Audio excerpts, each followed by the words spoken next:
So tell me about your process. How long would it take if somebody had a good idea and you thought it could be the next Google? How long is it going to take? You joked midnight tonight. Well, I was at a conference and I was really. I'll tell you the thing about VC is that there's this whole myth about, well, we're going to figure this thing out. It'll take us 3 months and so on and so forth. The bottom line is, I usually know the deals I want to do in 30 minutes. and I'm not kidding. I just want to maintain that same level of excitement as I keep my diligence. But I usually know. Yeah, so you believe in love at first sight. What about you, Stu? Love at first sight. I'm still smarting over the baby killer. And it's what's interesting, I realize I'm the only non-lawyer at this table. I heard the introductions, and lawyers want one step. That's very good. You tell it how it is. Well, what's interesting, having been on both sides of the table, so I'm in my third startup now, did venture in between. And I wish my venture firm that I'm still part of was better at this. But I've got to say that anytime that I've raised money from a venture firm, and I would say these were the best firms, made decisions like that. So my last company, before my current one, is a company called Insider Pages that I founded in 2003. Sequoia, Menlo Park-based firm, was my Series B investor. Backers of Google and PayPal and Yahoo, Sun, and a few other companies. They've got a pretty decent track record. What's interesting, longer story, they actually invested in our company and YouTube the same week. And it was the same partner on both deals. It was a little frustrating, like my board meetings after that, showing sort of our growth curve compared to what YouTube was doing. But that's a different story.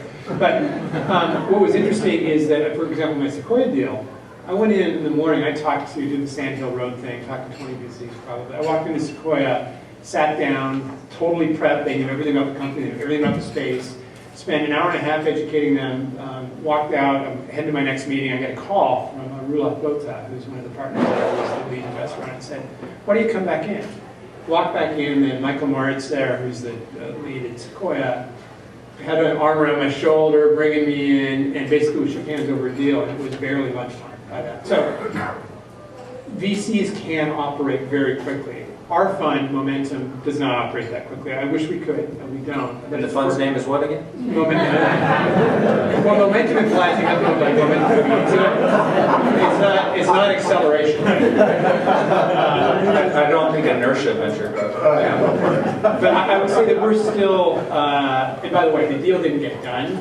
We shook hands, fought over a term sheet, went through the definitive documents, yelled back and forth. It was probably 2 months later before the deal was actually done. Right. So there's a lot of time. And I would say, did you yell at Michael Moritz or roll off both? I was quiet in some of it. Anytime you walk in, I get very quiet, which in hindsight I probably shouldn't have. But anyway, so Momentum, we're probably, I'd say 2 to 3 months from beginning to end. And we do such early stage deals. Our diligence process just does not take that long. I mean, we're sitting down with companies that have like 3 engineers, and it doesn't take that long. We do a tech review or go through the books. I mean, we're done by mid-afternoon on our diligence for a lot of these companies. Sure. I want to throw something in because I think we certainly, depending on its clean tech, because we do a lot of we do this across the technology spectrum. So, of course, a clean tech deal would take 6 months. There's a lot of risk and the bigger checks. But I'll give you my latest experience. I'm closing a deal on Friday, and I had watched them for 6 months, developing my thesis. And I walked in December 3rd. All the founders were there. We sat down for 2.5 hours. I said, I want to do this deal. They were like, oh, we have term sheets and whatever. I said, how much is the risk? It's $20 million. I do it all. So they were like, wow, okay, we don't know HL does this stuff. But I said, this is what we do. We like something. I said, okay, we'll talk about it when they're saying term sheets, holidays. I was just tapping my fingers this way. We came back from the holidays, CES. They come in January 9th or 10th. I take that to committee. I get it approved February 3rd or 4th, and I close this Friday. And that's maybe a little bit unusual. But this company had 4 term sheets, and it's a $20 million round, and it was 37 on the board. Right? And so, they had a lead, and then they sort of got down the lead. But that's, that's sort of one possibility where you can actually have, and I keep saying this, when a VC really likes your deal, he or she will move like you've never seen. And when they are dragging their feet, they're looking for reasons to tell you no.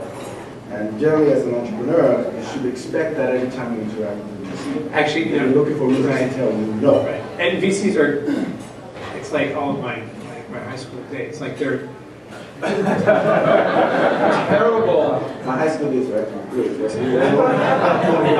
Terrible. VCs are notoriously terrible at telling you. In fact, as an entrepreneur, I've always appreciated the VCs that get back to me with the pass, right? They get the email saying, we love you, blah, blah, blah. This isn't right for us. Pass. Check it off my list. Most VCs aren't so good at that. I mean, it's hard. VCs see a lot of businesses every single day, and they're people, right? And it becomes painful, it becomes time-consuming, it becomes and they don't want to shut doors on deals that might become good later. We want to know who's interested before we know if we're interested. You know what? And that's a different issue. I hate that. Yeah, but that's a different issue. But I would say one point as an entrepreneur, and I know so many entrepreneurs that I go to all these VC meetings, and it seems like they really like it, I think we're doing great. It's in like 4 months later, it's the same story. If people aren't saying yes after a while, stop fundraising, stop. Those are no's that you're getting. And it's one frustrating thing about VCs. I'm waiting for you to finish this metaphor about high school dates. I didn't close any deals there either. To Stu's point, this is something that, a little different perspective. I mean, I'm the same way. I try to say no immediately if I'm not going to do the deal and explain why. And it may be bandwidth. And what I mean by bandwidth is I came out of Intel, and I spent 15 nights a month in Russia, South America, China, somewhere else, and was used to living on email, working through email, and I had, a large staff and deal makers around the world. Then you go into a two-person venture fund where you're, CTO, general counsel, making sure the Bez server for your BlackBerry is running in the office in parallel. And I said, okay, I get on average 300 emails a day, 25 voicemails a day. How many hours of that day do you think I spend actually reading these emails or responding to those voicemails? The next day comes in 300 new emails, 25 new voicemails. It started from the time we had our press release that we closed the fund. It has not stopped. So it's a matter of if I've got 1,000 emails sitting in my inbox, most of which are from people that I've never heard of, how do I organize that? Do I go chronologically, reverse chronologically? That's why they say thou shalt come by way of referral. If I'm sitting at a networking function or a lunch with one of our attorneys or one of our partners, and they bring someone to the table, in this last case, to be specific, second voice, one of my limited partners and I were having lunch. This was a guy he met through some other, networking group or something. He brought him to the lunch. We started talking, and that's what started it. Had he just sent me a random email, and no disrespect for him, but so many of the deals actually look decent enough to spend time. And so if you can do one thing and only one thing with respect to VCs, it's convince them to spend time. Because if they're spending time with you, that means they're giving up a bunch. And that shows that they're interested. So there you have it. If you're out there looking to pitch a deal, pitch it now because he's not going to check his email. Don't bother with it.